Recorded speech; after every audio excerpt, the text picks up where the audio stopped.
সাব্যস্ত করার মতবাদ এটা কোনো মুসলমানদের মতবাদ নয়, এটা খ্রিস্টানদের কাছ থেকে আমদানি করা মতবাদ। নবীগণকে গুনাহগার সাব্যস্ত করার মতবাদ মুসলমানি মতবাদ নয়, খ্রিস্টানদের কাছ থেকে তাদের ভ্রান্ত ধর্মের আমদানি করা মতবাদ। এবার শুনুন তা কিভাবে। বাংলাদেশের খ্রিস্টানদের একটা সংগঠন আছে, খ্রিস্টান মিশনারি বাংলাদেশ। এরা বাংলাদেশের মুসলমানদের খ্রিস্টান বানাবার জন্য যে সমস্ত বই পুস্তক পুস্তিকা প্রকাশ করেছে, তার মধ্যে খ্রিস্টানদের প্রকাশিত একটা বই আছে, বইয়ের নাম কোরআনের আলোকে বেহেশতে যাওয়ার। এমন শব্দের দ্বারা বইয়ের নাম লিখেছে যে নামটা দেখলে কোনো মুসলমান কল্পনাও করতে পারবে না যে খ্রিস্টানের লেখা বই। কোরআনের আলোকে বেহেশতে যাওয়া কোনো আলেমের নয়, কোনো মুসলমানের নয়, এটা খ্রিস্টানদের লেখা বই। এই বইয়ে খ্রিস্টানেরা লিখেছে প্রথম মানুষ আদম, প্রথম পাপিষ্ঠ। প্রথম মানুষ আদম, প্রথম গুনাহগার। আপনারাই বলুন, আদম শুধু প্রথম মানুষ না প্রথম নবীও? তাহলে প্রথম নবী আদমকে প্রথম গুনাহগার বলে ঘোষণা করেছে খ্রিস্টানেরা। সাথে সাথে দলিল লিখেছে কি ছিল তার গুনার কারণ। ওই বইয়ে লিখেছে জান্নাতে নিষিদ্ধ গাছের ফল খাওয়া ছিল তার গুনার কারণ। তাহলে জান্নাতে নিষিদ্ধ গাছের ফল খাওয়ার কারণে আদমকে গুনাহগার সাব্যস্ত করা, এই মতবাদ মুসলমানদের মস্তিষ্ক প্রসূত নয়। এই মতবাদ ভ্রান্ত জাতি খ্রিস্টানদের কাছ থেকে আমদানিকৃত। তারপরে সেই বইয়ে লেখে এই পাপিষ্ঠ আদমের বংশে যত নবী জন্মগ্রহণ করেছে সবগুলি নবী জন্মগত পাপিষ্ঠ। অন্য নবীর কি পাপ? সেই বইয়ে লেখে অন্য নবীর পাপ একটাই, তুমি পাপিষ্ঠ আদমের বংশে জন্ম হইছ, এইটাই তোমার পাপ।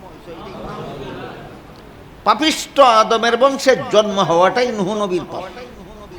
পাপিষ্ঠ আদমের বংশে জন্ম হওয়াটাই ইব্রাহিম নবীর পাপ। পাপিষ্ঠ আদমের বংশে জন্ম হওয়াটাই জাকারিয়া নবীর পাপ। পাপিষ্ঠ আদমের বংশে জন্ম হওয়াটাই ইউসুফ নবীর পাপ। বলুন তো আপনারা, কোনো মানুষ নিজের ইচ্ছায় জন্ম হয় না আল্লাহর ইচ্ছায়? জন্ম হওয়াটাই যদি পাপ হয় তাহলে জন্মগ্রহণকারীর হবে পাপ না জন্মদাতার হবে পাপ? তাহলে আসলে কাকে পাপী বা পাপিষ্ঠ সাব্যস্ত করল? স্বয়ং আল্লাহ। তারপরে সেই বইয়ে লেখে শেষ পর্যন্ত আল্লাহ একজন নবীকে নিষ্পাপ বানাবার জন্য আর পাপিষ্ঠ আদমের বংশে জন্ম না দিয়ে আল্লাহ নিজের ঔরসে জন্ম দিলেন। ইনি হলেন হযরত ঈসা আলাইহিস সালাম। ঈসা আলাইহিস সালাম বেগুনাহ নবী। কেন? পাপিষ্ঠ আদমের বংশে জন্ম না হইয়া আল্লাহর বংশে জন্ম হইছেন, এই জন্য তিনি বেগুনাহ নবী। এই ধরনের আরো অনেক গাঁজাকুরি কথা ধর্মের নামে তারা ওই বইয়ে লিখেছে। সব কথা বলে আর জবাব দিয়ে আমি সারা রাতে শেষ করতে পারবো না। আমি শুধু একটি রেফারেন্স আপনাদের সামনে তুলে ধরতে চাই, সেটা হলো জান্নাতে নিষিদ্ধ গাছের ফল খাওয়ার ঘটনাকে প্রমাণ হিসাবে পেশ করে এর দ্বারা আদম আলাইহিস সালামকে গুনাহগার সাব্যস্ত করার মতবাদ যে ইসলামের মতবাদ না খ্রিস্টানদের মতবাদ? খ্রিস্টানদের মতবাদ। মুসলমান সমাজে যারা এগুলি প্রচার করে এরা নিজেদের মস্তিষ্ক প্রসূত মতবাদ নয়, খ্রিস্টানদের কাছ থেকে আমদানি করা ভ্রান্ত মতবাদ মুসলমান সমাজে প্রচার করে। প্রসঙ্গক্রমে আরেকটা তথ্যপূর্ণ কথা আপনাদের বলতে চাই, সেটা হলো এই রেফারেন্স থেকে আমি আশা করি আপনারা বুঝতে পেরেছেন খ্রিস্টানদের জাতিগত বৈশিষ্ট্য হলো নবীগণকে অপরাধী সাব্যস্ত করা। খ্রিস্টানদের জাতিগত বৈশিষ্ট্য নবীগণকে কি সাব্যস্ত করা? অপরাধী সাব্যস্ত করা। আর ইহুদিদের জাতিগত স্বভাব হলো নবীগণকে হত্যা করা। ইহুদিরা তো স্বয়ং ঈসা আলাইহিস সালামকে হত্যা করার জন্য তার ঘরে প্রবেশ করে ফেলেছিল। শুনেন নাই কোনোদিন? ইহুদিরা ঈসা আলাইহিস সালামকে হত্যা করার জন্য সদল বলে অস্ত্রশস্ত্র নিয়ে যে ঘরের ভিতরে ঈসা আলাইহিস সালাম একা একা ছিলেন সেই ঘরে প্রবেশ করে ফেলেছিল। আল্লাহ তাৎক্ষণিকভাবে ঈসা আলাইহিস সালামকে সশরীরে জীবিত অবস্থায় আসমানে উঠিয়ে দিয়েছে। এইভাবে ইহুদিদের হামলার থেকে আল্লাহ ঈসা নবীকে হেফাজত করেছে।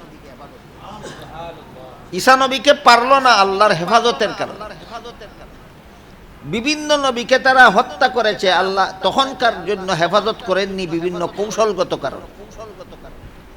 আল্লাহ বলেন ওয়ায়াকতুলুনান নাবিয়্যিনা বিগাইরিল হক। ইহুদিদের জাতিগত স্বভাব হলো অন্যায়ভাবে নবীগণকে হত্যা করা। দুইটা পথভ্রষ্ট জাতির দুইটা বৈশিষ্ট্য। একটা পথভ্রষ্ট জাতি খ্রিস্টান, এদের বৈশিষ্ট্য হলো নবীগণকে আসামি সাব্যস্ত করা, অপরাধী সাব্যস্ত করা। আর একটা পথভ্রষ্ট জাতি ইহুদি, এদের বৈশিষ্ট্য হলো নবীগণকে হত্যা করা। উভয়টা বৈশিষ্ট্য সাদ এবং তার অনুসারী সাদপন্থীদের মধ্যে বিদ্যমান। খ্রিস্টানদের বৈশিষ্ট্য এই সাদপন্থীদের মধ্যে বিদ্যমান, ইহুদিদের বৈশিষ্ট্য এই সাদপন্থীদের মধ্যে বিদ্যমান। আপনারা যে ঠিক বললেন, বুঝে শুনে বললেন কিনা আমি একটু পরীক্ষা করব। সাদপন্থীদের মধ্যে খ্রিস্টানদের বৈশিষ্ট্য বিদ্যমান, ঠিক বললেন কিভাবে? এরাও নবীগণকে অপরাধী সাব্যস্ত করে। সাদপন্থীদের মধ্যে ইহুদির বৈশিষ্ট্য বিদ্যমান, ঠিক বললেন কিভাবে? নবী ভাই না, নাইবে নবীদেরকে হত্যা করে। নবী ভাই না, নবী আছে দুনিয়াতে, এখন কাদেরকে হত্যা করে? হাদিস শরীফে আল্লাহ রসুল বলেছেন ওয়া ইন্নাল উলামা ওয়ারাসাতুল আম্বিয়া, আলেমগণ নবীগণের উত্তরাধিকারী। আলেম হত্যা নবী হত্যা একই কথা। তাহলে সাদপন্থীদের মধ্যে শুধু খ্রিস্টানের স্বভাব বিদ্যমান, শুধু ইহুদির স্বভাব বিদ্যমান না ইহুদি খ্রিস্টান উভয়টা ভ্রান্ত জাতির বৈশিষ্ট্য বিদ্যমান। উভয়টা ভ্রান্ত জাতির বৈশিষ্ট্য বিদ্যমান।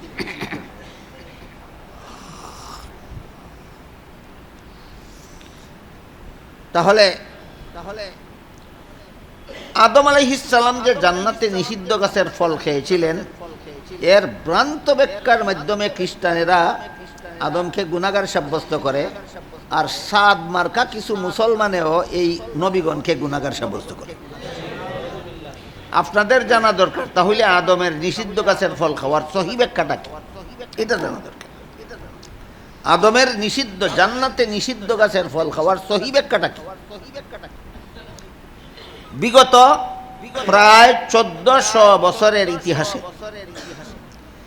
যে সমস্ত নির্ভরযোগ্য মুফাসসিরিনে কেরাম, যে সমস্ত গ্রহণযোগ্য তফসিরের কিতাব লিখেছেন, সবগুলি তফসিরের কিতাবে আদম আলাইহিস সালামের জান্নাতে নিষিদ্ধ গাছের ফল খাওয়ার সহি ব্যাখ্যা লেখা আছে। নিষিদ্ধ গাছের ফল খাওয়ার সহি ব্যাখ্যা লেখা আছে। ব্যাখ্যাটা হলো মানুষের কোনো কাজে সওয়াব হয়, কোনো কাজে গুনাহ হয় দুনিয়ার জীবনে। কোনো কাজে সওয়াব হয়, কোনো কাজে গুনাহ হয় কোন জীবনে? জান্নাতি জীবনের কোনো কাজে সওয়াব নাই, কোনো কাজে গুনাহ নাই। জান্নাতি জীবনের কোনো কাজে সওয়াব নাই। এবার বলেন আদম নিষিদ্ধ গাছের ফল খেয়েছিলেন কোন জীবনে? এর সাথে সওয়াবেরও কোনো সম্পর্ক নাই, গুনারও কোনো। এটা হলো সহি ব্যাখ্যা। এই ব্যাখ্যাটা মানলে আল্লাহর সার্বজনীন মূলনীতি লঙ্ঘন হয় না বহাল থাকে? এটাই প্রমাণ ব্যাখ্যাটা সহি। যে ব্যাখ্যা মেনে নিলে আল্লাহর সার্বজনীন মূলনীতি বহাল থাকে, এটাই একথার প্রমাণ যে ব্যাখ্যাটা সহি। আর যে ব্যাখ্যা মেনে নিলে আল্লাহর সার্বজনীন মূলনীতি লঙ্ঘন হয়, এটাই প্রমাণ তোমার ব্যাখ্যা ভ্রান্ত। এবার বলুন, যত পণ্ডিতে যতভাবে নবীগণকে গুনাহগার সাব্যস্ত করে, এদের যে ব্যাখ্যার মাধ্যমে করে, এদের ব্যাখ্যা বিশুদ্ধ ব্যাখ্যা না ভ্রান্ত ব্যাখ্যা? এই কথা বুঝা, এই কথা স্মরণ রাখা বর্তমান সমাজের সমস্ত মুসলমানদের জন্য একান্ত দরকারি। কেন দরকারি? কারণ যারা এই ধরনের ভ্রান্ত ব্যাখ্যা গ্রহণ করে, এরা বর্তমান সমাজের মুসলমানদের ব্যাপকভাবে দাওয়াত দিচ্ছে, আসো মুসলমান সব আমরা একদল হয়ে যাই। ঐক্যের দাওয়াতের জোয়ার বসেছে বাংলাদেশে। ঐক্যবদ্ধ হও। ভালো কথা। মুসলমান ঐক্যবদ্ধ হওয়া ভালো নাকি বিচ্ছিন্ন থাকা ভালো? ভালো কথা, ঐক্যবদ্ধ হও। কিন্তু ঐক্যের দাওয়াত দিতে গিয়া কোরআনের একটি আয়াতের দ্বারা তারা দলিল পেশ করে, ওইখানে গিয়া করে কারচুপি। শুধু নির্বাচনে কারচুপি করলে অপরাধ, কোরআনের অর্থ বলায় কারচুপি করতে কোনো অপরাধ নেই। মনে করেন কি আপনারা? নির্বাচনে যারা কারচুপি করে এরা জঘন্যতম অপরাধ করলো, আর কোরআনের অর্থ বলতে গিয়ে যারা কারচুপি করে,